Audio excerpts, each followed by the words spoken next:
Exam आ रहे हैं बहुत निकट। बात करें अगर क्लास 12th की तो भाई अब कब है एग्जाम, 16 मार्च को हिंदी का पेपर है। तो बहुत जोर शोर से सभी लोग सभी सब्जेक्ट की तैयारियां कर रहे हैं और करवा भी रहे हैं। तो इसी श्रृंखला में हमने भी कर दी। देखिए, अगर हम क्लास 12th हिंदी कोर की बात करें तो सिलेबस काफ़ी पहले हम अपना ख़त्म करा चुके हैं, ठीक है।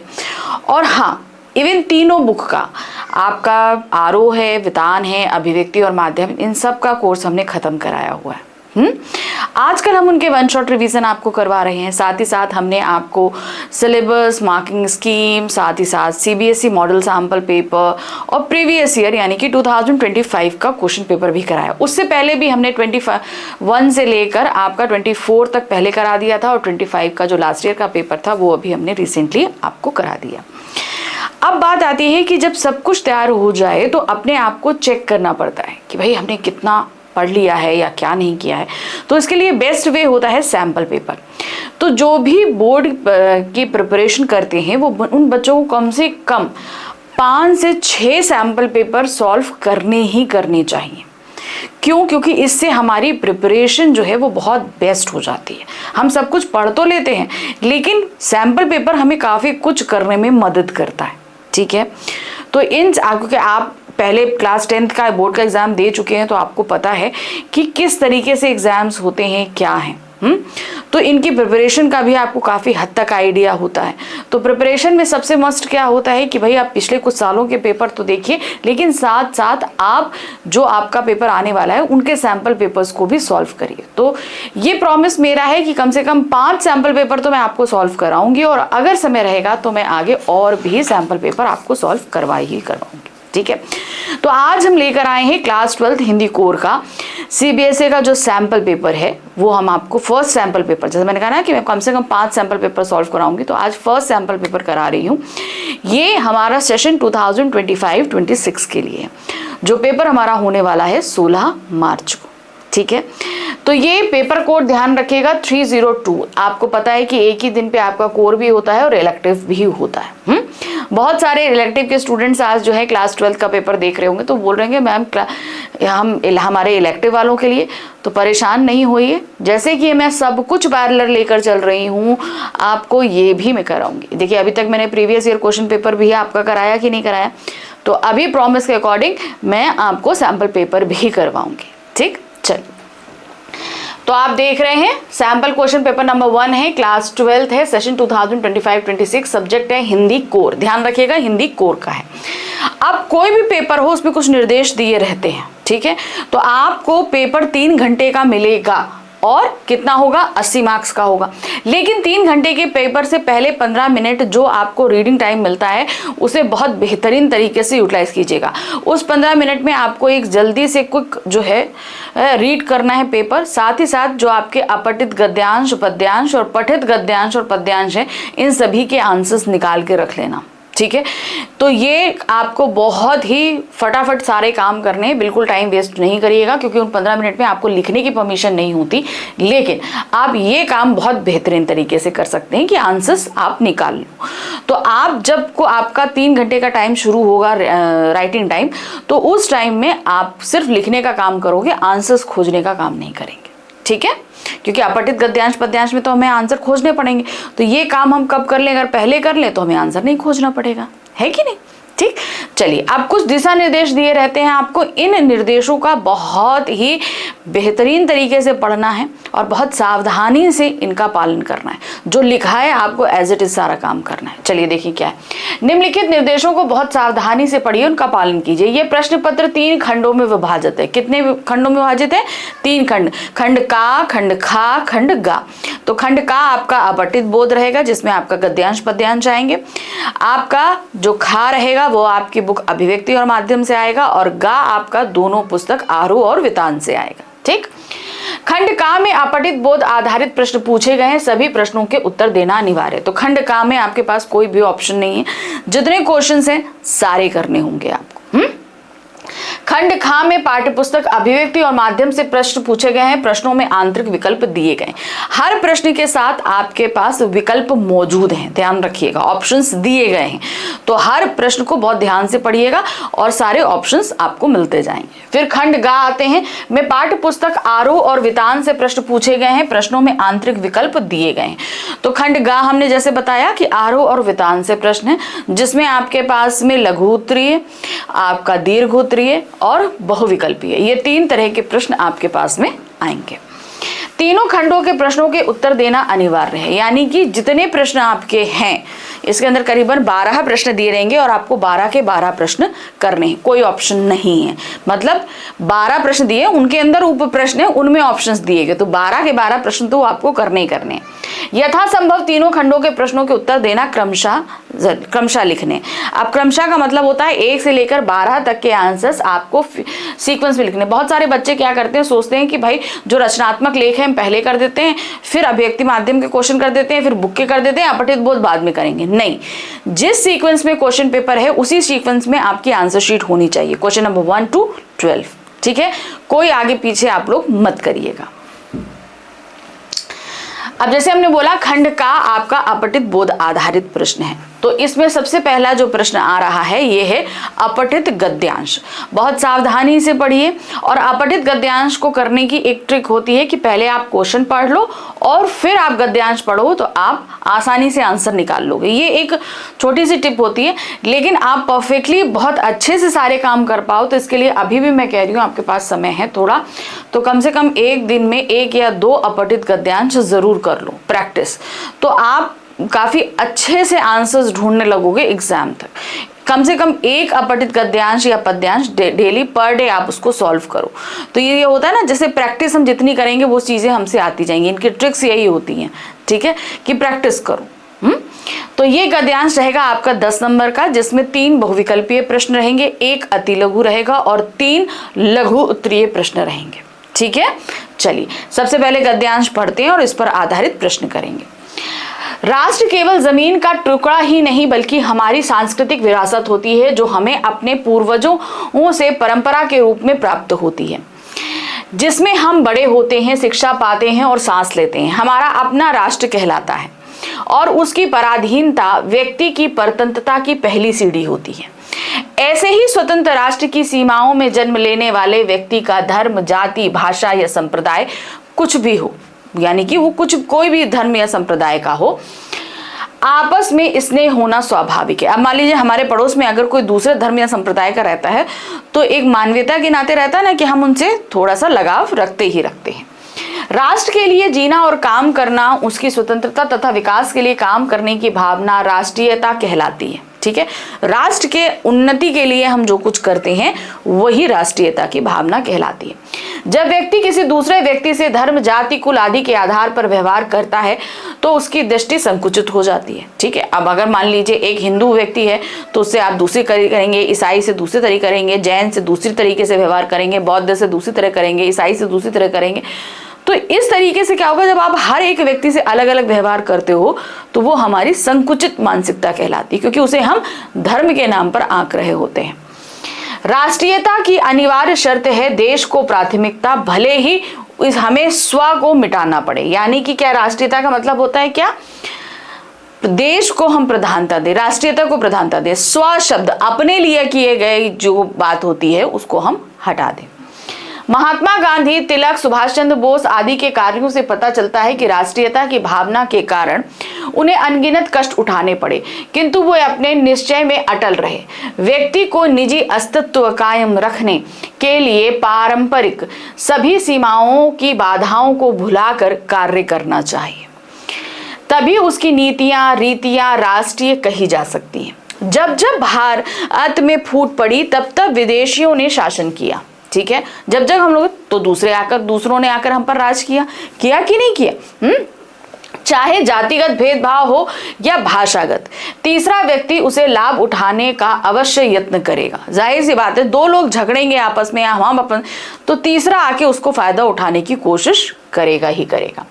आज देश में अनेक प्रकार के आंदोलन चल रहे हैं। कहीं भाषा को लेकर संघर्ष हो रहा है तो कहीं धर्म या क्षेत्र के नाम पर लोगों को निकाला जा रहा है। जिसका परिणाम हमारे सामने है। आदमी अपने अहंग में समिटता जा रहा है, फलस्वरूप राष्ट्रीय बोध का प्रभाव परिलक्षित हो रहा है।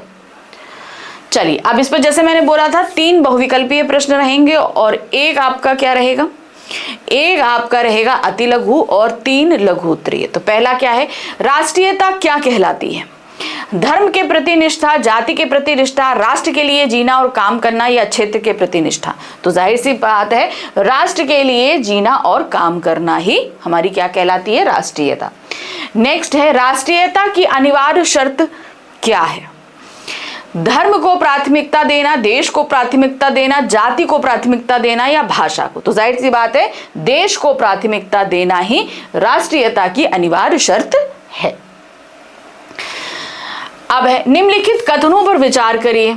ठीक है, ये कथन पढ़ने हैं, फिर नीचे ऑप्शन दिए गए, इनके अनुसार आपको कौन से कथन सही है ये बताने। चलिए देखें, राष्ट्रीयता का अर्थ देश की स्वतंत्रता और विकास के लिए कार्य करना है।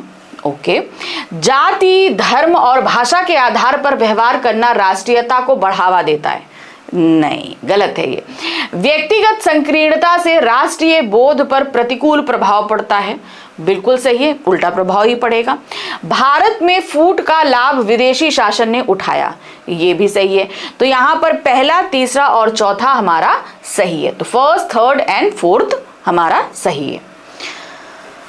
चलिए, जैसा हमने कहा कि अब आपके पास एक अति लघु और 3 लघु उत्तरीय आएंगे। तो अति लघु प्रश्न क्या है, व्यक्ति की परतंत्रता की पहली सीढ़ी क्या है? राष्ट्र की पराधीनता व्यक्ति की परतंत्रता की पहली सीढ़ी होती है। अगर हमारा राष्ट्र ही पराधीन हो जाए, जैसे दूसरों के अंदर हो जाए, जैसे अंग्रेजों ने के अंदर कर लिया था, तो क्या होगा, परतंत्र हो जाएंगे हम, है कि नहीं, दूसरे के तंत्र में आ जाएंगे। नेक्स्ट है प्रश्न, राष्ट्रीयता की भावना कैसे विकसित की जा सकती है? अब ये लघु उत्तरीय है, 2 नंबर का प्रश्न है। तो राष्ट्रीयता की भावना विकसित करने के लिए व्यक्ति को निजी अस्तित्व कायम रखने के लिए पारस्परिक सभी सीमाओं की बाधाओं को भुलाकर करना चाहिए। यानी कि हम आपस में जो एक दूसरे को अलग अलग भावों से देखते हैं वो हमें अलग भूल जाना होता है। क्या होना होगा, उसे हमें भूलना होगा, तभी हम राष्ट्रीयता की भावना को विकसित कर सकते हैं, क्योंकि सभी हमारे लिए समान होंगे। चौथा प्रश्न है, छठा है, भारत में फूट पड़ने पर क्या होता है? भारत में फूट पड़ने पर विदेशियों ने शासन किया और तीसरा व्यक्ति उससे लाभ उठाने का यत्न करता है। बात सही है, भारत में जब फूट पड़ी है विदेशियों ने उस पर कब्जा किया है ना। नेक्स्ट है, आज के समय में देश में कौन कौन से संघर्ष चल रहे हैं? आज के समय में देश में भाषा, धर्म, क्षेत्र के नाम पर संघर्ष चल रहे हैं।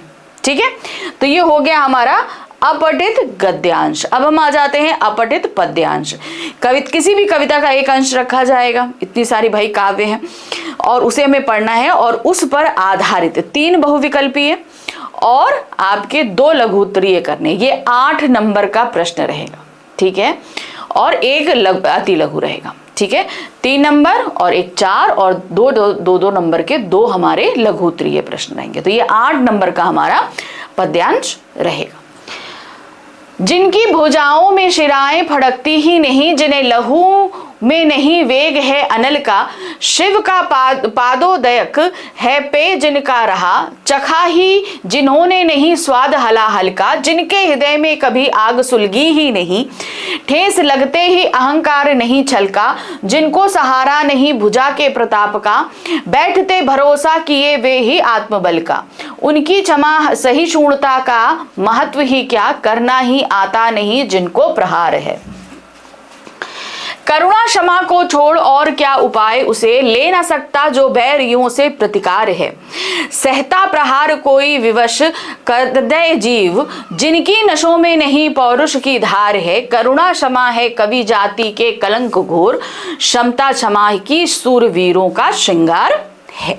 ठीक है, चलिए अब आते हैं इस पर। जैसे मैंने बताया कि 3 आपके क्या हैं, जो है बहुविकल्पीय प्रश्न है। पहला है, निम्नलिखित काव्यांश के अनुसार निम्नलिखित कथनों पर विचार करें और सही विकल्प का चयन करें। तो 4 हैं, चलिए देखते हैं।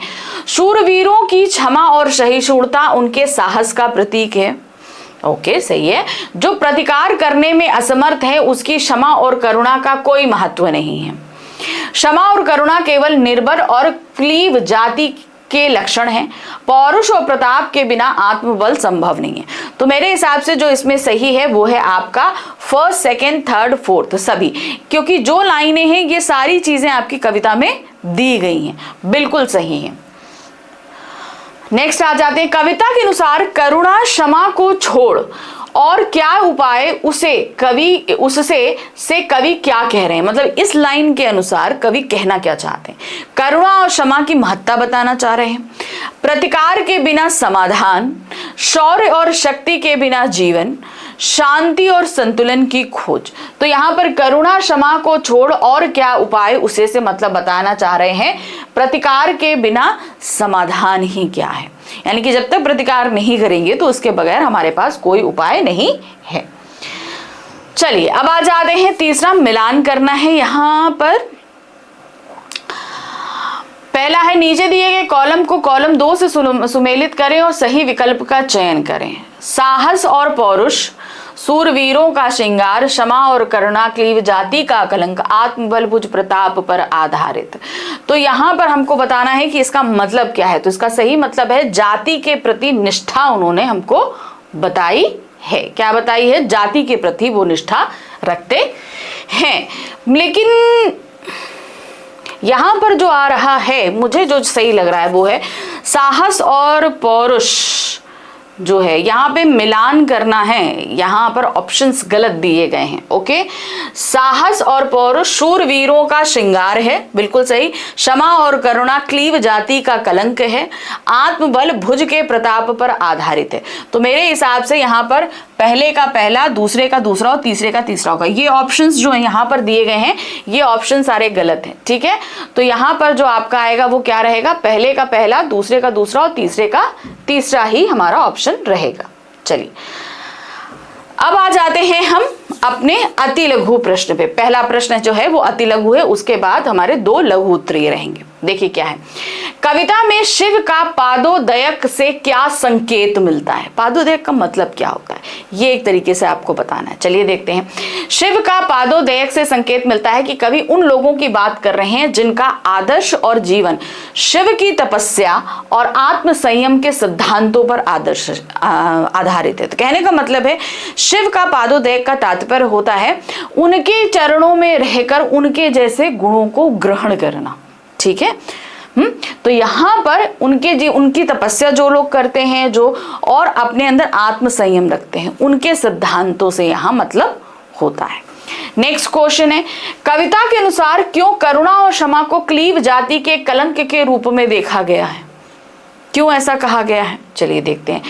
क्योंकि कविता के अनुसार करुणा और क्षमा को क्लीव जाति के कलंक के रूप में देखा गया है, क्योंकि ये गुण वीरता और शक्ति के अभाव के प्रतीक माने जाते हैं। यानी कि जिनके अंदर वीरता नहीं होती, शक्ति या ताकत नहीं होती, उन्हीं के अंदर करुणा और क्षमा होती है, ऐसा कहा गया, इस कविता के अनुसार कहा गया है। ठीक है, कवि का मानना है कि करुणा और क्षमा शूरवीरों की पहचान नहीं होती, ये गुण बल और प्रतिकार की कमी का संकेत देते हैं। चलिए अब हम आ जाते हैं अपने 6th क्वेश्चन पे। ये भी हमारा लघु उत्तरीय है। कविता के अनुसार सहता प्रहार कोई विवश कद्र ए जीव का क्या तात्पर्य है? अब चलिए इसमें यहाँ पर देखते हैं।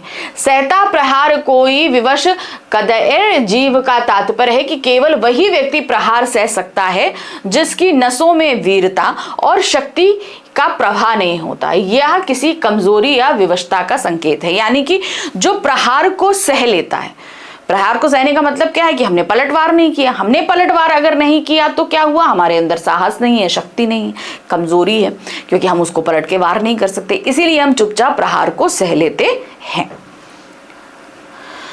चलिए अब हम आ जाते हैं अपने खंड खा पे। खंड खा हमारी पुस्तक अभिव्यक्ति और माध्यम पर आधारित है। तो अब इस पे आधारित हमारे प्रश्न चलेंगे, तो इनको ध्यान से देखिएगा। हर क्वेश्चन के साथ आपको निर्देश दिए गए हैं, उन निर्देशों को पढ़िए और उस हिसाब से काम करेंगे। प्रश्न संख्या 3 से शुरू हो रहा है। खंड खा, दिए गए तीनों विषयों में से किसी एक विषय पर आधारित लगभग 120 शब्दों में रचनात्मक लेख लिखना है। अब आपके सामने रचनात्मक लेख दिया जाएगा 120 शब्दों का, लेकिन आपको 3 में से कोई एक ही करना है। तो याद रखिएगा, जब आप कॉपी में लिखना शुरू करना तो जो भी आप टॉपिक चूज कर रहे हो उसकी आप मिडिल और टॉप हेडिंग दे देना, और फिर उसके बाद लिखना शुरू करना। तो जो भी लिख रहे हैं उसको आप नंबर्स तो डालेंगे ही डालेंगे, लेकिन साथ में आप हेडिंग भी डालेंगे कि आप कौन सा अनुच्छेद लिख रहे हो, क्योंकि 3 दिए गए हैं और लिखना एक ही है। तो 120 शब्दों में लिखेंगे और उसके लिए मिलेंगे आपको 6 मार्क्स। पहला हमारा ऑप्शन है नैतिक शिक्षा क्यों जरूरी विषय पर अनुच्छेद लिखिए। ठीक है, नैतिक शिक्षा क्यों जरूरी होती है ये आपको बताना है, इस पर अनुच्छेद लिखेंगे। तो चलिए देखिए कैसे लिखा है। नैतिक शिक्षा का अर्थ उन मूल्यों और सिद्धांतों की शिक्षा देना है जो व्यक्ति को सही और गलत का भेद समझने में मदद करता है। अब देखिए हमारे सामने बहुत सारी घटनाएं घटती हैं, कुछ चीजें अच्छी होती हैं, कुछ चीजें गलत होती हैं। अब नैतिक मूल्य यानी कि सही गलत की पहचान हमारी सोच पर डिपेंड होती है। आप देखते होंगे बहुत सारे लोग गलत का फेवर करने लगते हैं, तो उनको मतलब नैतिक मूल्य या तो उन्होंने ठीक से ग्रहण नहीं किए या उन्हें मिले नहीं। किसी भी सिचुएशन में सही या गलत का जो फैसला होता है बहुत सोच समझ के हमें करना चाहिए, क्योंकि इसका जो नतीजा होता है वो बहुत लॉन्ग टर्म पड़ता है। तो ये चीजें हम बचपन से हमारे घर से हमारी टीचर्स के द्वारा हमें सही और गलत की पहचान कराई जाती है। यह शिक्षा व्यक्ति के चरित्र निर्माण में महत्वपूर्ण भूमिका निभाती है और उसे एक जिम्मेदार नागरिक बनने के लिए प्रेरित करती है। नैतिक शिक्षा समाज के विकास के लिए अत्यंत आवश्यक है। यह व्यक्ति को ईमानदारी, सहानुभूति और न्याय जैसे गुणों को अपनाने के लिए प्रेरित करती है। नैतिक शिक्षा के माध्यम से व्यक्ति अपने कर्तव्यों और अधिकारों के प्रति जागरूक होता है, जिससे समाज में शांति और सद्भावना बनी रहती है। तो क्यों जरूरी है? क्योंकि इससे कहीं ना कहीं हमारे जीवन में और साथ ही साथ पूरे समाज में शांति कायम होती है। आज के समय में नैतिक मूल्यों का ह्रास हो रहा है, यानी कि लोगों के अंदर से ये नैतिक मूल्य खत्म हो रहे हैं। देखिए जरा जरा सी बात पे लोग झगड़ा करने लगते हैं, गलत का फेवर करने लगते हैं। ऐसा करते हैं कि नहीं करते? तकनीकी प्रगति और आधुनिक जीवन शैली के कारण लोग नैतिकता को नजरअंदाज कर रहे हैं। इस स्थिति में नैतिक शिक्षा की आवश्यकता और भी बढ़ जाती है, ताकि लोग अपने जीवन में नैतिक मूल्यों को पुनः स्थापित कर सके। सरकार और शैक्षणिक संस्थान नैतिक शिक्षा को पाठ्यक्रम का हिस्सा बना रहे हैं। विद्यालयों में नैतिक शिक्षा के पाठ्यक्रम को शामिल किया जा रहा है, ताकि बच्चों को प्रारंभिक अवस्था में ही नैतिक मूल्यों का ज्ञान हो सके। तो आप लोग ईवीएस पढ़ते हैं, ईवीएस में बहुत सारी चीजें ये बताई जाती हैं आपको चीजें। तो ये सारी चीजें बेसिक से एक सब्जेक्ट के थ्रू हमें चीजें बताई, जिसमें अलग अलग तरह के टास्क हम लोग को दिए जाते हैं, हम लोग करते हैं। स्कूल्स में ऐसा बहुत सारे टास्क होते हैं जिसमें बच्चों को बताया जाता है कि भाई आपके सामने सिचुएशन खड़ी कर दी गई है, अब आप बताओ क्या सही है क्या गलत है। नैतिक शिक्षा व्यक्ति के संपूर्ण विकास के लिए आवश्यक है। यह न केवल व्यक्ति को एक अच्छा नागरिक बनाती है, बल्कि समाज को भी एक बेहतर स्थान बनाती है। हमें यह सुनिश्चित करना चाहिए कि नैतिक शिक्षा को हमारे जीवन का अभिन्न हिस्सा बनाया जाए। तो मतलब जिन स्कूलों में नहीं है या विद्यालयों में नहीं है, वहां पर इसे एक इम्पॉर्टेंट सब्जेक्ट की तरह लॉन्च किया जाए और सभी को पढ़ाया और समझाया जाए। सीमा पर नियुक्त भारतीय सैनिक विषय पर निबंध लिखिए। अब आपको भी यहाँ पर किस पे लिखना है? सीमा पर नियुक्त, जो सीमा पर जो सैनिक होते हैं, इस पे हमें एक रचनात्मक लेख लिखना है। चलिए देखते हैं। सीमा पर भारतीय सैनिकों द्वारा सहर्ष स्वीकारी जा रही कठिन परिस्थितियां भी उनके जज्बे को रोक नहीं सकती। सैनिक अपने अदम्य साहस व शक्ति से देश की रक्षा के लिए प्राकृतिक व मानव जनित की अनेक चुनौतियां यानी कि आपत्तियों का सामना करते हैं। बहुत सारी नेचुरल भी होती हैं और बहुत सारी मनुष्यों द्वारा भी पैदा की गई होती हैं। देखिए प्राकृतिक आपदाएं होती हैं और बॉर्डर पे जो तैनात रहते हैं तो दूसरे देश के लोग भी हम पर आक्रमण करते रहते हैं, बहुत सारी परेशानियां होती रहती है ना। तो वो मानव जनित चुनौतियां होती हैं। वे भीषण गर्मी, सर्दी, वर्षा अथवा किसी भी प्रकार की प्राकृतिक आपदा में अड़े रहकर देश रक्षा के लिए तत्पर रहते हैं। सीमा पर खड़े दुश्मन उन्हें परास्त करने का कोई मौका नहीं छोड़ते, पर हमारे वीर सैनिक दुश्मन की हर चाल को काटते हैं। सैनिक अपने प्रशिक्षण काल से लेकर देश सेवा के आखिरी दिन तक चुनौतियों का मुकाबला करते हैं। कब तक? आखिरी दिन तक। वास्तव में चुनौतियों का मुकाबला करने का दूसरा नाम सैनिक है। अब वहां पर कैसी चुनौती आएगी नहीं पता रहता, लेकिन तब भी वो डटे रहते हैं और पूरी तरीके से मुस्तैद रहते हैं कि जैसी चुनौती आए हम सामना करेंगे। बलिदान होने वाले वीर सैनिक बाकी देशवासियों से यह अपेक्षा कर रहे हैं कि वे अब बलिदान के पथ को सूना नहीं रहने देंगे। यानी कि हम तो बलिदान दे रहे हैं, लेकिन बाद में अगर और भी बलिदान देने की जरूरत पड़े तो वो देते रहें। इसीलिए उन्हें प्रत्येक देशवासियों से कुछ आशाएं, अपेक्षाएं हैं कि उनके इस संसार से विदा हो जाने के बाद भी देश की आन बान शान पर आंच नहीं आने देंगे, बल्कि समय आने पर अपना बलिदान देकर देश की रक्षा करेंगे। हो सके तो हम अपना बलिदान दें और देश की रक्षा कर सके। ठीक है, चलिए अब तीसरा ऑप्शन हमारे पास में आ रहा है, पहाड़ों में जीवन। इस विषय पर आपको रचनात्मक लेखन लिखना है। जैसा कि हम पहले भी आपको पढ़ाते आए हैं, पहली क्लासेस में भी हमने पढ़ाया है कि पहाड़ों पर जीवन बहुत कठिनाई, पहाड़ जितने सुंदर लगते हैं वहां पर रहने वालों का जीवन उतना मुश्किल होता है। पानी घाटियों में आता है, चुन के लाना, बहुत सारी ऐसी जगहें होती है जहाँ बिजली तक नहीं पहुंचती, तो उस जगह पर रात में समय गुजारना, ईंधन के लिए लंबी लंबी क्या कहते हैं लकड़ियों को काट कर लेकर आना, अपने मवेशियों को चराना, ठंड जब पड़ती है तो वहाँ पे विकट पड़ती है, तो इन सारे क्षेत्रों में कहीं ना कहीं जीवन बहुत मुश्किल होता है। लेकिन हाँ, पहाड़ी लोग इसी वजह से बहुत मजबूत होते हैं, बहुत ही अच्छे, खुशहाल और खुशमिजाज होते हैं, ये भी एक बात होती है कि नहीं। पहाड़ों में जीवन एक रोमांचक और प्रेरणादायक अनुभव है। इन महान शिखरों की ऊंचाइयों में समाहित एकता और विस्तार से हमें प्रकृति के महत्वपूर्णता को समझाती है, जहाँ के वनस्पति विविधता पूरे वातावरण को जीवंत बनाती है। पहाड़ी जानवरों और पक्षियों का जीवन इन प्राकृतिक संसार में उमड़ता है। तो यहाँ पे जो जानवर रहते हैं क्या, इन्हीं प्राकृतिक पूरी जगहों पर पलते बढ़ते हैं। पहाड़ों का मधुर वातावरण शांति और प्रसन्नता का संगम है। यहाँ के धरातल पर उगे पेड़ पौधे हमें जीने की प्रेरणा देते हैं। पहाड़ी जीवन में उन्नति और धैर्य का प्रतीक है। पहाड़ों में जीने का अनुभव हमारे मन, शरीर और आत्मा को संतुष्ट करता है। जीवन तो कठिन है, जैसे हमने जैसे पढ़ बिना पढ़े आपको बता दिया था कि जीवन कठिन है, लेकिन वहां पर रहने और वहां का आनंद की एक अलग ही बात है। यहाँ का प्राकृतिक सौंदर्य, शांति और आनंद हमें वास्तविक जीवन की महत्वपूर्णता को याद दिलाता है। इसीलिए हमें इन पहाड़ों को संरक्षित रखने और प्रकृति के साथ मिलकर संतुष्ट और समर्पित जीवन जीने का प्रयास करना चाहिए। क्योंकि देखिए, कहीं ना कहीं ये पहाड़ हमारे लिए बहुत जरूरी भी हैं, तो इनको संरक्षित करिए। आजकल देखिए ना, लोग जाते हैं, कितनी रश रहता है, बहुत गंदगी रहती है, बहुत पोल्यूशन रहता है, तो आप जाइए, घूमने फिरिए, लेकिन उसे गंदा मत करिए। चलिए अब हम आगे प्रश्न संख्या 4 पे, निम्नलिखित प्रश्नों के उत्तर दीजिए। अब यहाँ पर हमारे पास आ रहे हैं, कोई ऑप्शन नहीं है प्रश्न संख्या 4 में, सारे प्रश्न करने हैं। तो 4 प्रश्न दिए गए हैं, आपको चारों प्रश्न करने हैं। 2-2 नंबर का प्रश्न रहेगा और ये रहेंगे 8 नंबर के। ठीक है, कोई ऑप्शन नहीं है, सारे करने। चलिए, पहला है, जनसंचार किसे कहते हैं। अब ये एकदम बेसिक सा क्वेश्चन है ना। ये आपको याद होगा, आप लोग क्लास 11th में जनसंचार के माध्यम पढ़ा था कि नहीं पढ़ा था। वहां पे आपको पहला ही टॉपिक हमने आपको ये पढ़ाया था, जनसंचार होता क्या है। जब हम व्यक्तियों के समूह के साथ प्रत्यक्ष संवाद के बजाय किसी तकनीकी या आंतरिक माध्यम के जरिए समाज के विशाल वर्ग से संवाद करने की कोशिश करते हैं, तो इसे जनसंचार कहते हैं। तो हम सामने नहीं होकर हम क्या करते हैं, हम किसी तकनीकी यानी कि टेक्नोलॉजी का इस्तेमाल करते हैं। तब ये, अब जैसे न्यूज़पेपर है, इसमें भी एक टेक्नोलॉजी इस्तेमाल है कि नहीं है, प्रिंटिंग प्रेस के थ्रू। ठीक है, अब मोबाइल हो गया, इंटरनेट हो गया, सिनेमा हो गया, टेलीफोन हो गया, ये सारी चीजें हमारे जनसंचार के माध्यम हैं।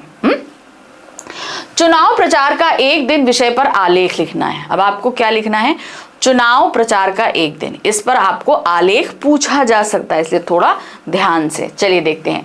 अब देखिए, ये एक सीन है, तो अब आलेख आपको पता है कि कथ्यात्मक शैली में हम लिखते हैं, लेकिन थोड़ा इंटरेस्टिंग होना चाहिए, साथ साथ फैक्ट बेस्ड भी होना चाहिए।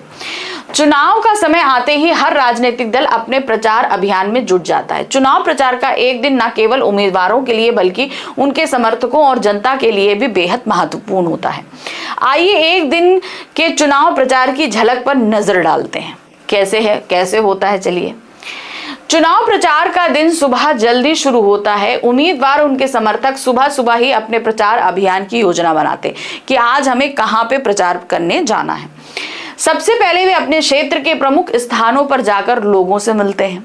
जो उनके हैं, और अपने पक्ष में वोट देने की अपील करते हैं। इस दौरान उम्मीदवार अपने वादों और योजनाओं को जनता के सामने रखता है कि मतलब अगर आप हमें वोट देंगे तो हम क्या क्या करेंगे, हम आपके फायदे के लिए क्या करेंगे, आपकी सुविधाओं के लिए क्या करेंगे, ये सारी चीजें वो रखता है।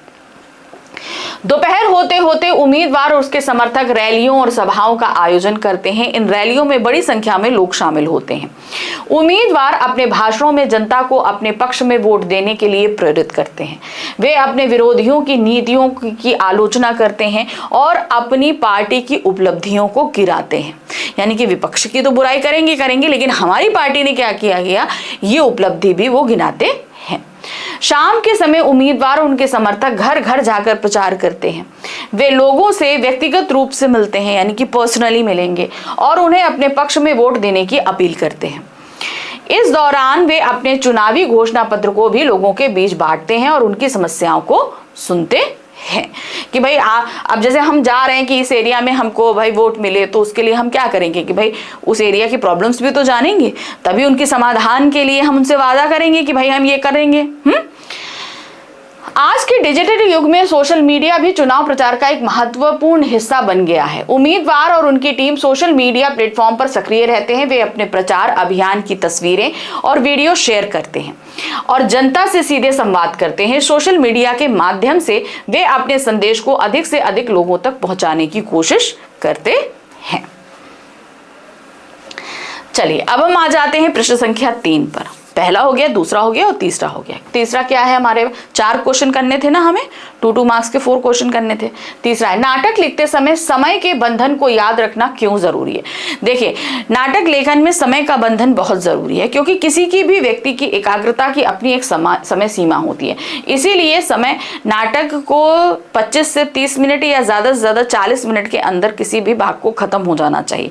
नहीं तो सामने बैठा व्यक्ति कुछ देर उसके बाद वो बोर होने लगता है, ठीक है, फिर वो कंसंट्रेशन नहीं कर पाएगा जो मंच पे प्रदर्शित हो रहा है कि नहीं। तो इसलिए समय का बंधन बहुत जरूरी होता है। नाटक की रचना में समय बंधन अत्यंत महत्वपूर्ण है। नाटक को शुरू से लेकर अंत तक एक निश्चित समय सीमा में पूरा होना चाहिए।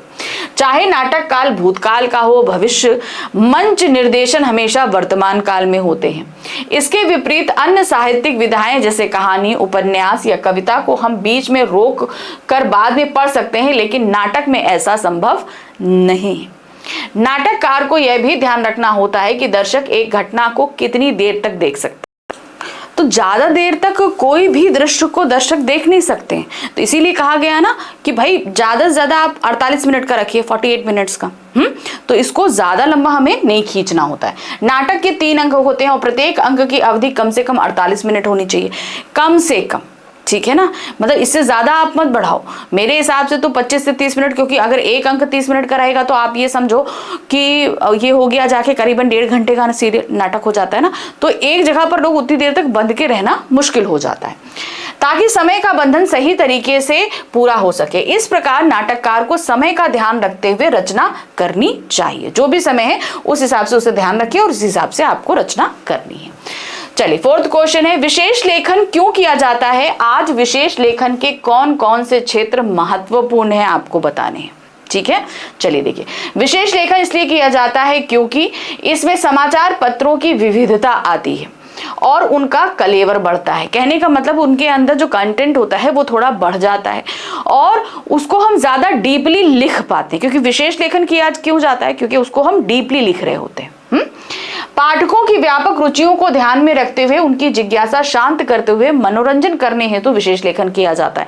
भाई बहुत सारे तो ऐसे पाठक होते हैं कि जिन्होंने सतही इंफॉर्मेशन पढ़ ली तो हो गया, जैसे मेरे जैसे लोग हैं, हमने हेडलाइन पढ़ ली, बहुत है, हम उसके अंदर ज्यादा नहीं जाते हैं।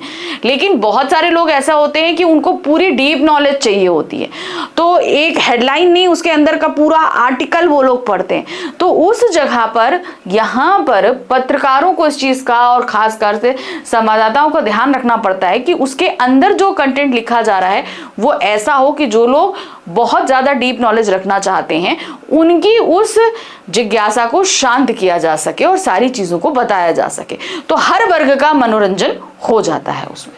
विशेष लेखन के कुछ महत्वपूर्ण क्षेत्र खेल, विज्ञान, प्रौद्योगिकी, कृषि, विदेश, रक्षा, पर्यावरण, शिक्षा, स्वास्थ्य, फिल्म, मनोरंजन, अपराध, सामाजिक मुद्दे, कानून आदि। तो जैसे कि हमने पहले ही बताया कि विशेष लेखन के कोई निश्चित क्षेत्र नहीं होते, हर क्षेत्र में विशेष लेखन किया जा सकता है, लेकिन ये कुछ ऐसे प्रचलित क्षेत्र हैं जिनमें ज्यादातर विशेष लेखन किया जाता है। चलिए नेक्स्ट आ जाते हैं पृष्ठ संख्या 5 पे। यहां पर क्या दिया गया है, निम्नलिखित प्रश्नों में कोई 2 प्रश्नों के उत्तर आपको देने हैं। क्या है, तो यहां पर एक प्रश्न जो है वो होगा आपका 4 नंबर का, तो जब 2 करोगे तो आपका कितना हो जाएगा, 8 नंबर का। तो यहां पर आपको दिए हैं मान लीजिए 3 प्रश्न और आपको सिर्फ 2 करने हैं, तो एक प्रश्न के लिए 4 नंबर, 2 प्रश्न के लिए 8 नंबर। ठीक है, चलिए देखते हैं। विशेष लेखन करने वाले विषय विशेषज्ञों की विशेषताएं बताइए, यानी कि जो लोग विशेष लेखन करते हैं यानी कि विशेष संवाददाता ही होते हैं, तो उनकी विशेषताएं क्या होती हैं आपको ये लिखना है। ठीक है, चलिए देखिए। विषय विशेषज्ञ वे होते हैं जो रक्षा, विज्ञान, विदेश नीति जैसे विषयों पर लिखते रहे हों।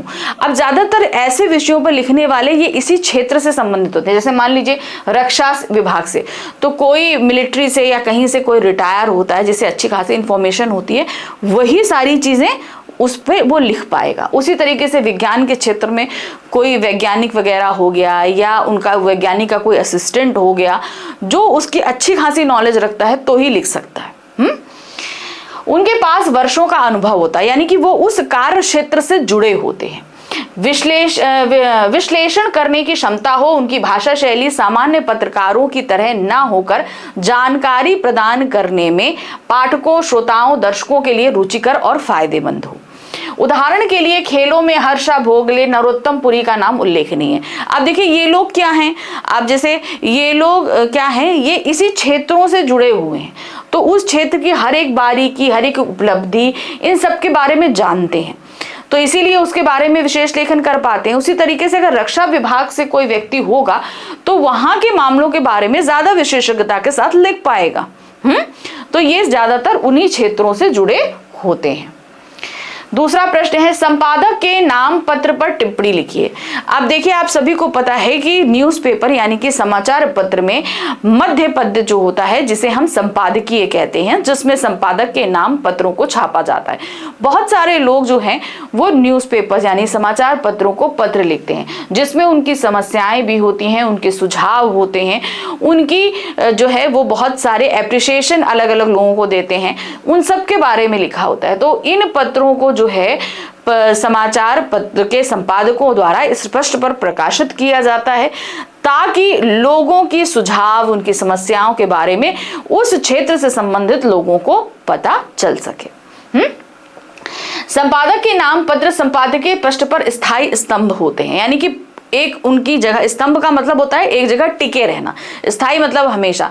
तो एक कॉलम जो है वो हमेशा उस पृष्ठ में किस संपादक के नाम पत्र के लिए बुक होता है जिसमें पाठकों के पत्र प्रकाशित होते हैं। इसमें पाठक विभिन्न मुद्दों पर अपनी राय व्यक्त करते हैं और जन समस्याओं को उठाते हैं। इसके माध्यम से नए लेखकों के लिए लेखन की शुरुआत करने का अवसर मिलता है। इस प्रकार यह एक महत्वपूर्ण स्तंभ है।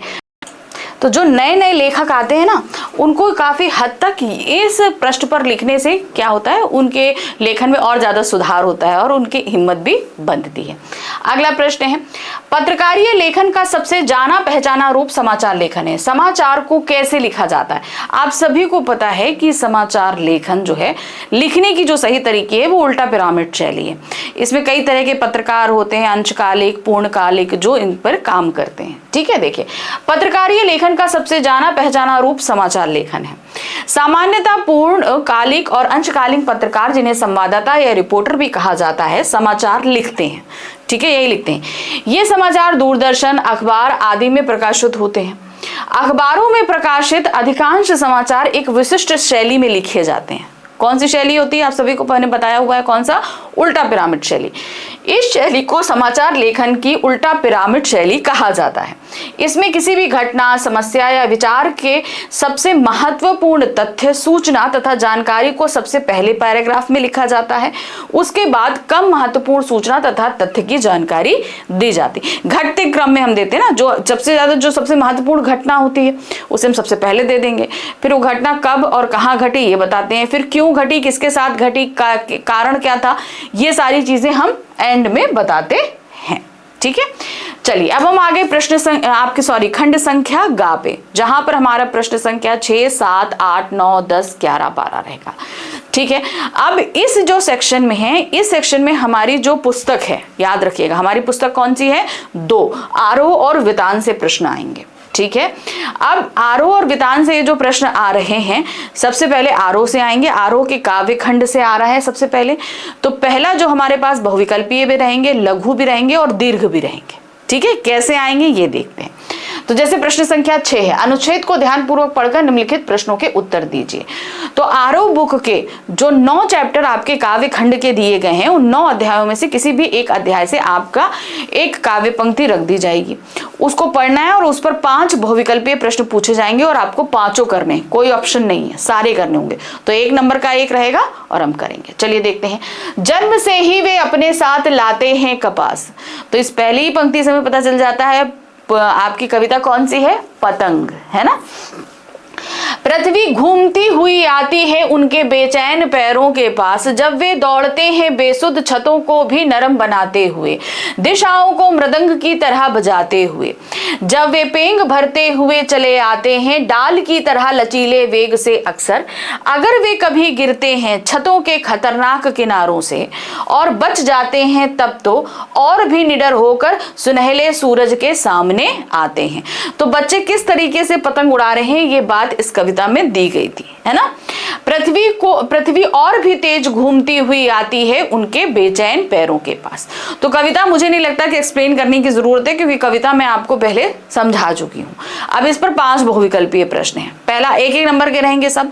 पहला आएगा, पृथ्वी किनके बेचैन पैरों के पास घूमती हुई आती है, जाहिर सी बात है बच्चों के, है ना। नेक्स्ट है, पतंग उड़ाने वाले बच्चे दिशाओं को किसके समान बजाते हैं, मृदंग की तरह। किसकी तरह, मृदंग के समान बजाते हैं। नेक्स्ट आते हैं, काव्यांश में कपास किसका प्रतीक है, जाहिर सी बात है कोमलता का। तो वो बचपन से ही अपने साथ कपास लाते हैं। कपास बहुत स्वच्छ होता है, उज्जवल होता है और कोमल होता है। ये 3 चीजों का प्रतीक इसमें बताया गया है। तो इसमें हम क्या बताएंगे आपको, कोमलता का, क्योंकि उस उज्ज्वलता और स्वच्छता जो है यहां पर मेंशन नहीं है। पतंग उड़ाते हुए बच्चे किसके सहारे स्वयं भी उड़ते से दिखाई देते हैं, किसके सहारे, रंधों के सहारे, कल्पना के, पंखों के या धागे के। तो जाहिर सी बात है रंधों के सहारे वो उड़ते दिखाई देते हैं। नेक्स्ट है, कवि को बच्चों का दौड़ना किसकी तरह प्रतीत हो रहा है, खरगोश की तरह, झूले की पेंग की तरह, मछली की तरह या सर्कस के बंदर की तरह। तो जाहिर सी बात है ये हो रहा है झूले की पेंग, यानी कि झूला जब आगे पीछे जाता है ना, ऐसे जाता है ऐसे जाता, तो बच्चे भी देखो इधर जा रहे हैं, उधर जा रहे हैं, उधर जा रहे हैं, उधर जा रहे हैं, आगे पीछे दौड़ते रहते हैं। तो वो झूले की पेंग की तरह बताया जा रहा है। चलिए अब हम आ गए प्रश्न संख्या 7 पे, जहां पर हमारे काव्य खंड से ही प्रश्न आएंगे। काव्य खंड के 9 अध्याय से क्या दिया गया है, निम्नलिखित प्रश्नों में से किन्हीं 2 प्रश्नों के उत्तर आपको देने हैं। तो अब यहां पर आपके पास में जो ये आंसर लिखना है, ये आपको लिखना होगा 50 से 60 शब्दों के अंदर। ठीक है, 3 नंबर का एक प्रश्न रहेगा, 3 प्रश्न आएंगे, आपको 2 प्रश्न करने होंगे। ठीक है, 3 प्रश्न आएंगे, 2 प्रश्न करने होंगे। 3 नंबर का एक रहेगा, 2 करेंगे तो 6 नंबर का हो जाएगा। ठीक है, पहला है, पाती बांधे से कवि उमाशंकर जोशी का क्या तात्पर्य है। तो क्या है, बगुलों के पंख, छोटा मेरा खेत और बगुलों के पंख, आखिरी कविता है हमारे काव्य खंड की। तो यहाँ बगुलों के पंख से लिया। तो यहाँ पर पाती बांधे से, पाती बांधे यानी कि बगुले जो हैं वो काला आकाश है और वो सफेद बगुले पंक्ति बनाकर उड़ते हुए जा रहे हैं। तो ये दृश्य उन्हें इतना मनमोहक लग रहा है कि जैसे लग रहा है ये दृश्य उन्हें अपने साथ, यानी कि बगुले उन्हें अपने साथ उड़ाए हुए लेकर चले जा रहे हैं। पाती बांधे से कवि का तात्पर्य पंक्तिबद्ध होकर आकाश में उड़ रहे बगुलों से है। जिस प्रकार ऊंचे आकाश में बगुले पंक्ति बांधकर एक साथ चलते हैं, उनसे उनका सौंदर्य इतना मनमोहक और आकर्षक हो जाता है कि कवि वो दृश्य देखकर सम्मोहित हो जाते हैं। उन्हें लगता है कि वो भी काश उन्हीं के साथ उड़ जाएं, या ये दृश्य उनकी आंखों से कभी हटे ही नहीं। नेक्स्ट क्वेश्चन है, यहाँ कवि तुलसी के दोहा, चौपाई, सोरठा, कवित्व, सवैया, ये 5 छंद प्रयुक्त है।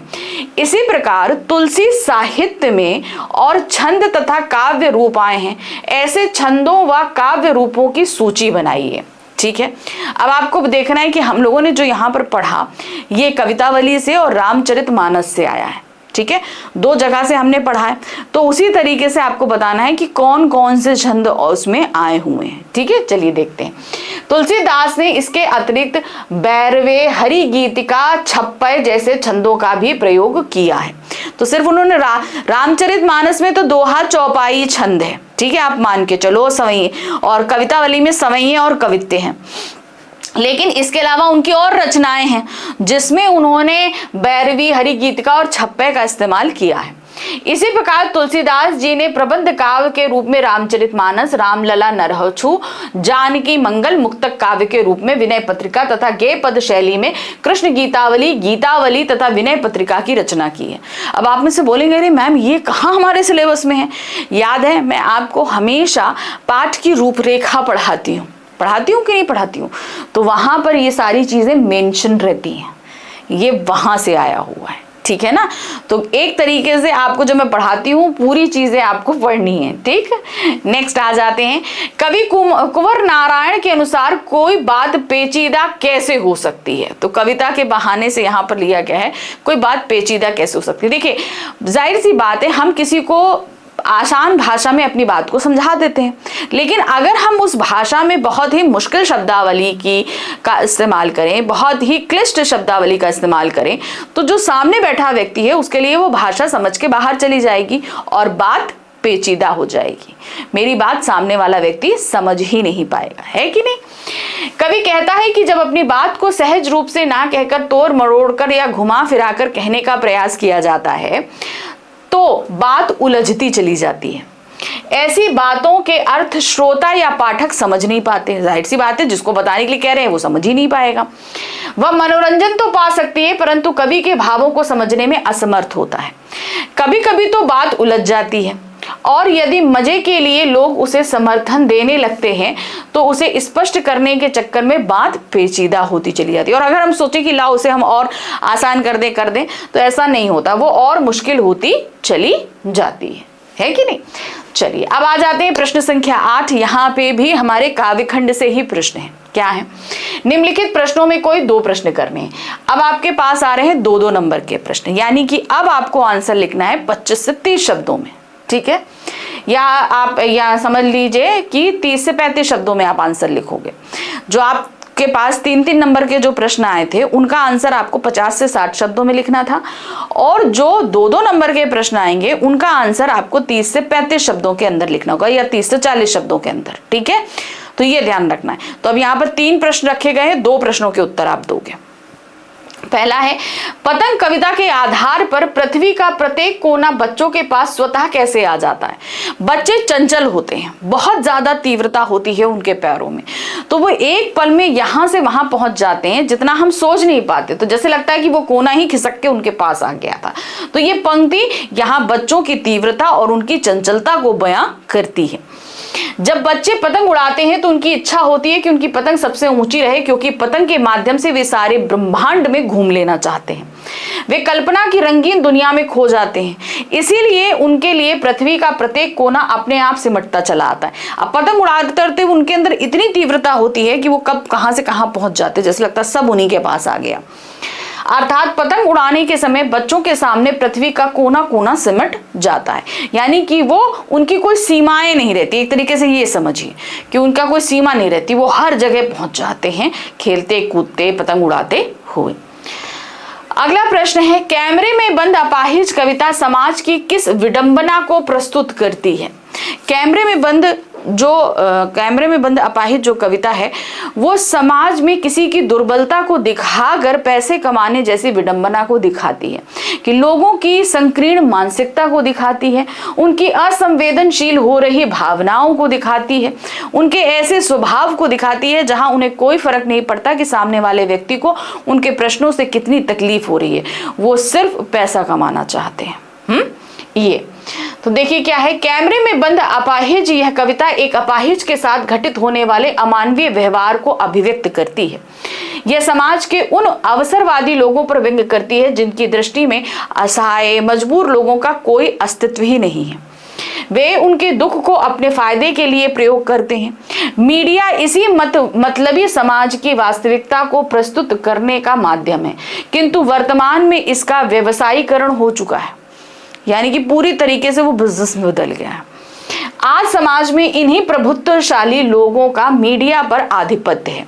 यह विडंबना नहीं तो क्या है कि सब कुछ जानते समझते हुए भी हम इसे स्वीकार करते हैं। हम जानते हैं कि मीडिया में जो चीजें दिखाई जा रही हैं वो पूरी तरीके से बिजनेस माइंडेड बना है, लेकिन तब भी हम उसके जाल में फंस रहे हैं कि नहीं फंस रहे हैं। जानते हैं कि यहाँ पर जो चीजें दिखाई जाती हैं उनमें से आधे से ज्यादा फेक होती हैं। तीसरा प्रश्न है, बादल राग कविता में कवि ने अट्टालिका को आतंक भवन क्यों कहा है? तो यहाँ पर जो अट्टालिकाएं यानी कि बड़ी बड़ी जो इमारतें हैं वे आतंक भवन इसलिए कहला रही हैं क्योंकि वहां पर रहने वाले लोग वो हैं जो छोटे मजदूर श्रमिकों पर शोषण करते हैं, यानी कि वो अत्याचारी लोग इन बड़े बड़े भवनों में रहते हैं, इसलिए इनको आतंक भवन कहा गया है। बादल राग कविता में कवि निराला ने लिखा है, अट्टालिका नहीं रे आतंक भवन। उन्होंने ऐसा इसलिए कहा है क्योंकि समाज का प्रभुत्वशाली पूंजीपति वर्ग इन्हीं महलों में निवास करता है, ठीक है, जिसके पास बहुत पैसा है। महलों में निवास करने वाला यह वर्ग हमेशा क्रांति के भय से शंकित रहता है। क्या रहता है? डरा रहता है।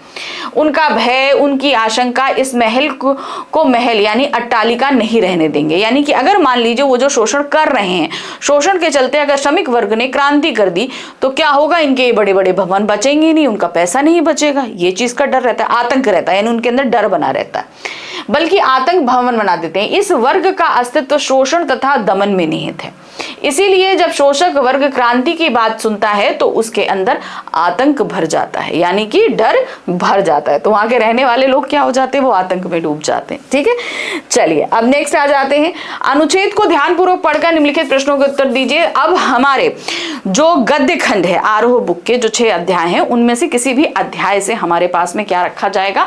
कोई भी एक गद्यांश रखा जाएगा, उसे पढ़ना है और उस पर आधारित 5 बहुविकल्पीय प्रश्न पूछे जाएंगे, हमें 5 करने होंगे। ठीक है, एक बार मुझे मालूम होता कि यह शिरीष एक अद्भुत अवधूत है, तो शिरीष के फूल से लिया गया है। दुख हो या सुख वह हार नहीं मानता, ना उद्धव को लेना ना माधव को का देना। जब धरती और आसमान जलते रहते हैं तब भी यह हजरत ना जाने कहां से अपना रस खींचते रहते हैं। मौज में 8 याम मस्त रहते हैं। एक वनस्पति शास्त्री ने मुझे बताया है कि यह उस श्रेणी का पेड़ है जो वायुमंडल से अपना रस खींचता है। जरूर खींचता होगा, नहीं तो भयंकर लू के समय इतने कोमल तंतु जाल और ऐसे सुकुमार केसर को कैसे उगा सकता था। अवधूत के मुंह से ही संसार की सबसे सरस रचनाएं निकलती हैं। कबीर बहुत कुछ इस शिरीष के समान ही थे, मस्त और बेपरवाह, पर सरस और मादक। कालिदास भी जरूर अनासक्त योगी रहे होंगे। तो शिरीष के फूल के लेखक कौन है? हजारी प्रसाद द्विवेदी जी। अब इस पर 5 बहुविकल्पीय प्रश्न हैं। तो पहला प्रश्न आ रहा है, क्या है? लेखक ने शिरीष को अवधूत क्यों कहा है? अपनी जगह से ना हटने के कारण, सुख दुख में हार नहीं मानता है, वह हर तरह की परेशानी से लड़ने में सक्षम होता है, या सभी सही विकल्प हैं? तो यहाँ पर हम क्या बोलेंगे? सभी विकल्प सही हैं। इन सभी के कारण वो अपनी जगह पे टिका रहता है, सुख दुख में समान रहता है, ठीक है ना, और कभी हार नहीं मानता। अनासक्त योगी किसे कहा गया है? तुलसीदास को, कबीर को, वात्सायन को, या कालिदास को? तो एक ही की बात हुई और वो है हमारे कालिदास जी, है ना। तो वो हमारे क्या है? अनासक्त योगी। लेखक ने कबीर की किस विशेषता पर प्रकाश डाला है? मस्त, सभी विकल्प सही है, मादक या सरस। तो कबीर जी की यहाँ पर जो सभी विशेषताएं यहाँ पर मेंशन है, मस्त, मादक और सरल। अब आ गए कथन और कारण आधारित प्रश्न। क्या है? निम्नलिखित कथन ए तथा कारण आर को ध्यानपूर्वक पढ़िए, उसके बाद दिए गए विकल्पों में से कोई एक सही विकल्प चुनकर लिखिए। क्या है? कबीर को लेखक ने अवधूत कहा है, ठीक है, वह मस्त और बेपरवाह थे इसलिए। तो यहां पर हम सही क्या करेंगे? कथन सही है तथा कारण भी इसकी सही व्याख्या करता है। मस्त और बेपरवाह है इसीलिए तो उनको अवधूत कहा गया है, क्योंकि अवधूत मतलब सन्यासी ऐसे ही होते हैं। पांचवा प्रश्न, एक गद्यांश के आधार पर निम्नलिखित कथनों पर विचार कीजिए। पहला, शीरीष वायुमंडल से अपना रस खींचता है, बिल्कुल सही है। अवधूत सरस नहीं होते, नहीं, गलत है। कालिदास एक अनासक्त योगी थे, ये भी सही है। तो यहां पर हम क्या लिखेंगे? आपका पहला विकल्प सही है, कालिदास अनासक्त योगी थे, ये ऑप्शन भी तो सही है ना। उनको तो अनासक्त योगी कहा गया नहीं, यहाँ पर कालिदास को अनासक्त योगी कहा गया है। तो यहाँ पर पहला और तीसरा सही है, यहाँ पर फर्स्ट और थर्ड ऑप्शन हमारा सही होगा। चलिए अब हम आ जाते हैं प्रश्न संख्या 10 पे। यहाँ पर हमारे सामने प्रश्न आए हैं हमारे गद्य खंड के 6 अध्यायों में से। 3 प्रश्न दिए गए हैं, 2 प्रश्न करने हैं। हर प्रश्न का उत्तर आपको 50 से 60 शब्दों के अंदर लिखना होगा। एक प्रश्न के लिए आपको मिलेंगे 3 नंबर, तो 2 प्रश्न के लिए मिलेंगे आपको 6 नंबर। ध्यान रखिएगा, अलग अलग कैटेगरी में प्रश्न आ रहे हैं, दीर्घ उत्तरीय भी है, लघु उत्तरीय भी है, बहुविकल्पीय है। तो आरोह से 3 तरह के प्रश्न आ रहे हैं, ये ध्यान रखिए। पहला प्रश्न है, पहलवान की ढोलक पाठ में महामारी फैलने के बाद गांव में सूर्योदय और सूर्यास्त के दृश्य में क्या अंतर होता था?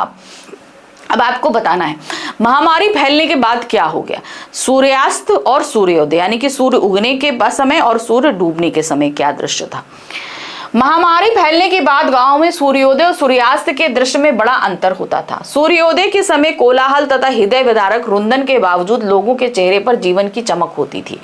अब क्या होता था, बहुत सारे घरों में क्या है, कई सारे लोग गुजर जाते थे, तो जिनके घर में गुजर गए उनको तकलीफ होती थी, वो रोते थे, और जो लोग बच जाते थे उनके अंदर एक चमक होती थी कि हाँ ये रात हमको नहीं लेकर गई। लोग एक दूसरे को सांत्वना देते हुए एक दूसरे के दुख में शामिल होते थे, परंतु सूर्यास्त होते ही परिदृश्य बदल जाता था। लोग अपने घरों में दुबक कर बैठ जाते, वे चू भी नहीं करते थे। मतलब रात में उन्हें लगता था शांति बढ़ जाए, ऐसा ना कि हम बोले और मौत हमारे दरवाजे आकर खड़ी हो जाए। यहाँ तक कि माताएं अपने दम तोड़ते पुत्र को बेटा कहकर अंतिम विदाई नहीं दे पाती थी, मारे डर के कुछ बोलती ही नहीं थी। ऐसे समय में केवल पहलवान की ढोलक की आवाज सुनाई देती थी, जैसे वह महामारी को चुनौती दे रहा हो। मतलब सब चुप, लेकिन सिर्फ आवाज किसकी सुनाई दे? पहलवान की ढोलक की। नेक्स्ट क्वेश्चन है, 2 कन्या रत्न पैदा करने पर भक्तिन पुत्र महिमा में अंधी अपनी जेठानियों द्वारा घृणा व उपेक्षा का शिकार बनी। ऐसी घटनाओं से ही अक्सर यह धारणा चलती है कि स्त्री ही स्त्री की दुश्मन होती है। क्या इससे आप सहमत हैं? बिल्कुल सही है, ऐसा होता है, अक्सर ऐसा होता है कि देखिए यहाँ पर जेठानियां और उसकी सास जो हैं उसी पर, भक्तिन और उसकी बेटियों पर, स्त्री होते हुए वो स्त्री पर जो है जुल्म कर रही थी। क्यों? इसलिए क्योंकि उसने पुत्र को पैदा नहीं किया। तो ये कहीं ना कहीं ये बातें सही साबित होती हैं। हाँ, हम इस बात से पूरी तरह सहमत हैं, क्योंकि भक्तिन के पुत्र ना होने पर उसे उपेक्षा अपने ही घर की स्त्रियों अर्थात सास जेठानियों से मिली। सास और जेठानियां चौकी पर बैठकर आराम फरमाती थी, क्योंकि उन्होंने लड़कों को जन्म दिया था तथा भले ही वे किसी लायक नहीं थे, और भक्तिन तथा उनकी नन्ही बेटियों को घर और खेतों का सारा काम करना पड़ता था। यहाँ तक कि उनके खाने पीने में भी अंतर था। यानी कि देखिए वो सूखी रोटी खाया करते थे और वो राब लपेट लपेट के खाते थे उन जेठानियां और उनके बच्चे। जेठानियों के लड़के दूध मलाई खाते और लड़कियां मोटा अनाज। लड़कियां होने के बावजूद उसके पति का भक्तिन के प्रति स्नेह कभी कम नहीं हुआ। मतलब पति उसको हमेशा प्यार करता रहा। मेरे हिसाब से किसी भी घर में बिना स्त्री की सहमति के भ्रूण हत्या, दहेज की मांग, परिवार में बेटा बेटी में अंतर, बेटी बहुओं पर अत्याचार आदि नहीं किया जा सकता। यानी कि अगर घर की स्त्रियां इसमें शामिल नहीं हैं तो पुरुष इस बात में कभी भी आगे नहीं बढ़ते हैं।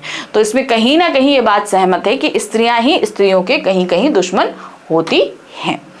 तीसरा प्रश्न है, लेखक बाबा साहब भीमराव अंबेडकर के आधार पर भारत की जाति प्रथा क्या क्या काम करती है?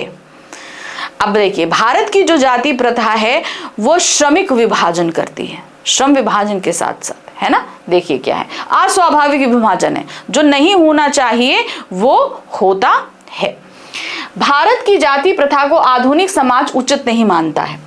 लेखक के आधार पर भारत की जाति प्रथा श्रमिकों का अस्वाभाविक विभाजन तो करती ही है, साथ साथ विभाजित वर्गों को एक दूसरे की अपेक्षा ऊंच नीच का एहसास भी करा देती है, जो सर्वथा अनुचित है। इससे देश में विषमता की भावना प्रबल होती है तथा भ्रष्टाचार भी फैलता है। ऐसा विश्व के किसी भी समाज में नहीं पाया गया है।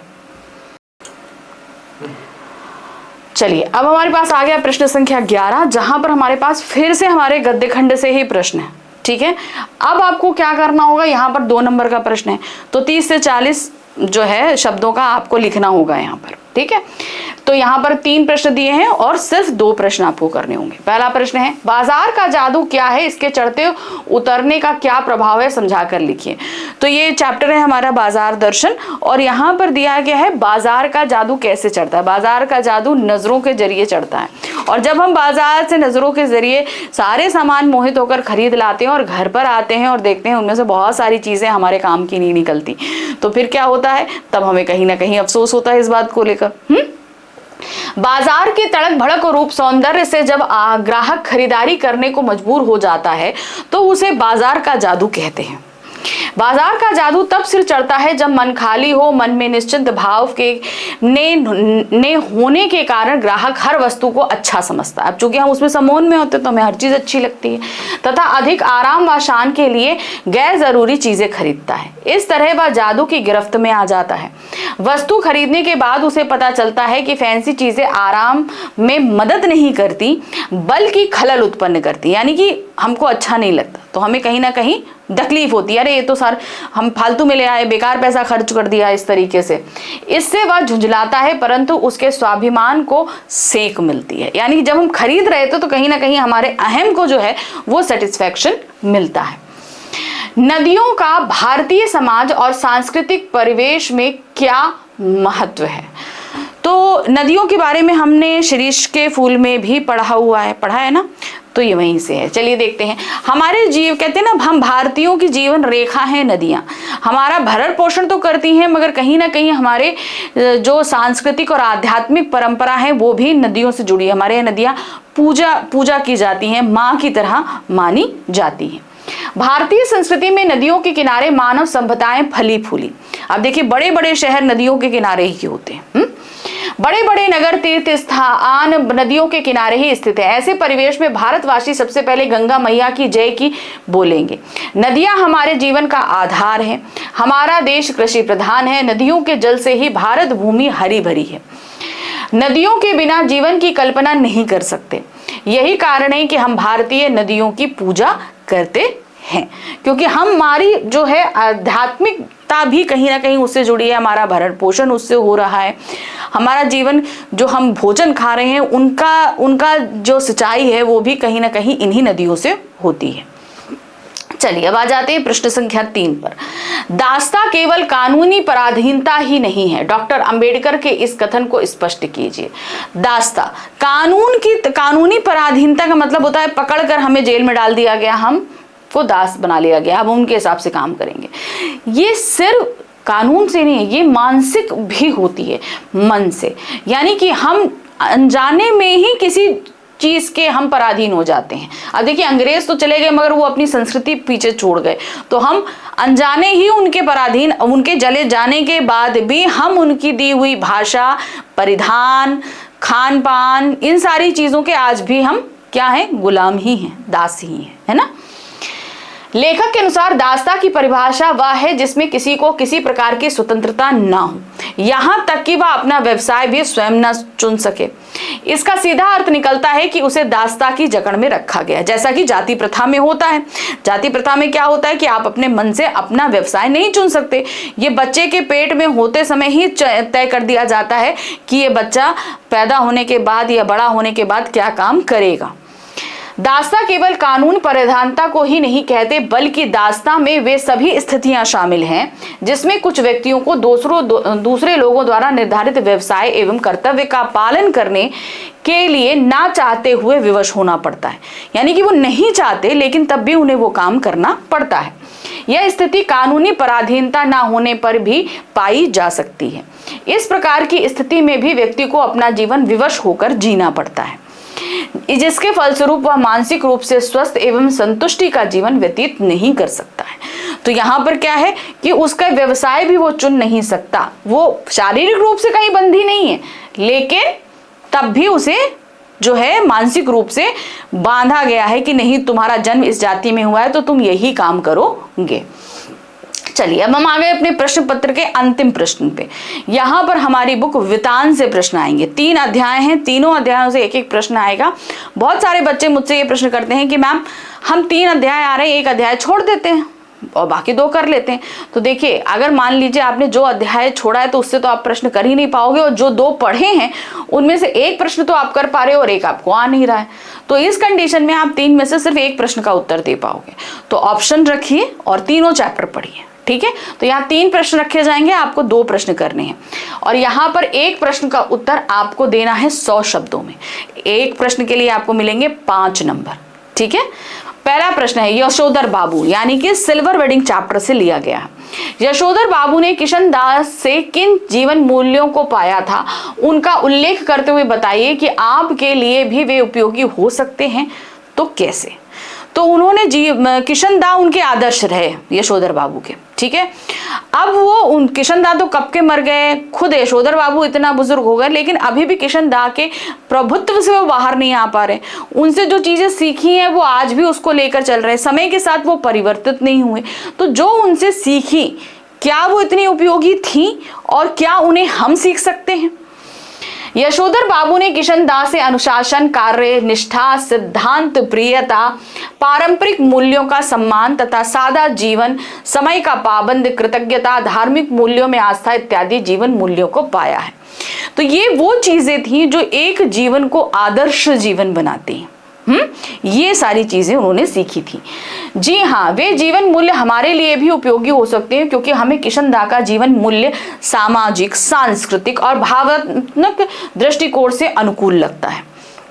लेकिन हर स्थान पर हम पुराने विचारों और मूल्यों को ढोते हुए आगे नहीं बढ़ सकते हैं। अतः उन जीवन मूल्यों में से कुछ हमारे लिए उपयोगी हैं तो कुछ अनुपयोगी भी हो सकते हैं।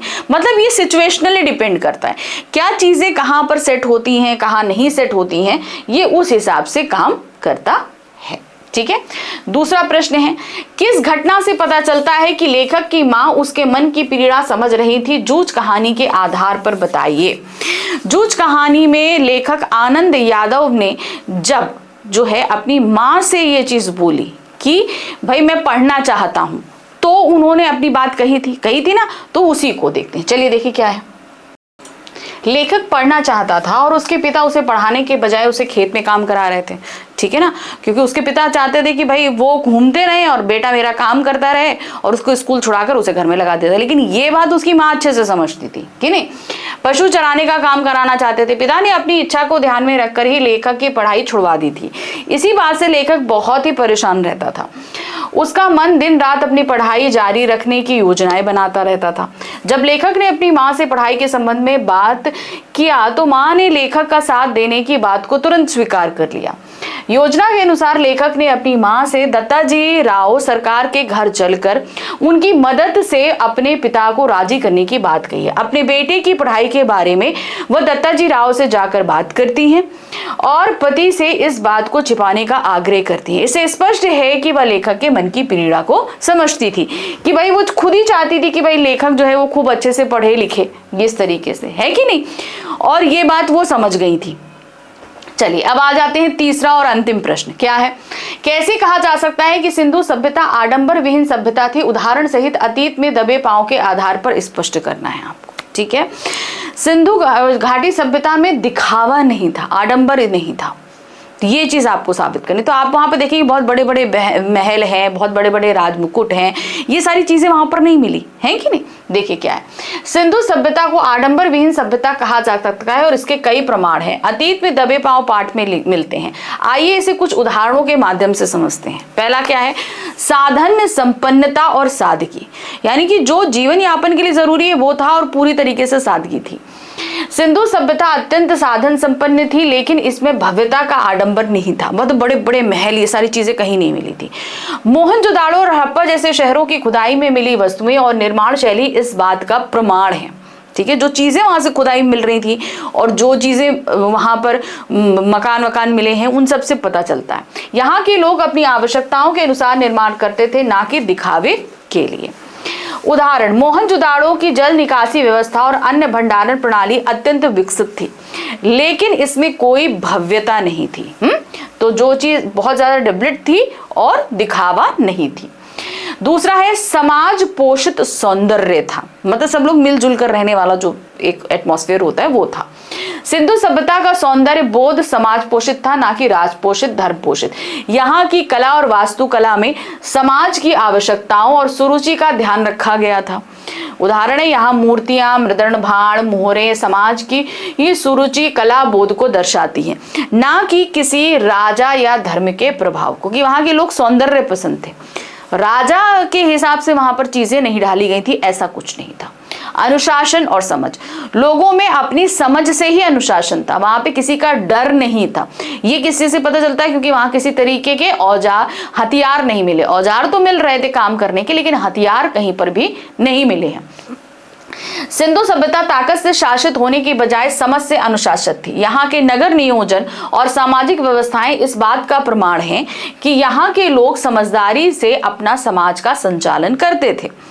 उदाहरण, मोहनजोदाड़ो और हड़प्पा में मिले अवशेषों में हथियारों की कमी यह दर्शाती है कि यहाँ का समाज सैन्य शक्ति पर निर्भर नहीं था। जैसे हमने बोला ना, खेती बाड़ी करने के लिए जो औजार जरूरी हैं, जो कला के लिए जरूरी है, वो सब मिले, लेकिन किसी तरह के हथियार नहीं मिल रहे थे, जिससे ये पता चले कि वहां पर लोगों के ऊपर राज करने या उन्हें समझाने के लिए किसी तरह की ताकत का इस्तेमाल किया गया था।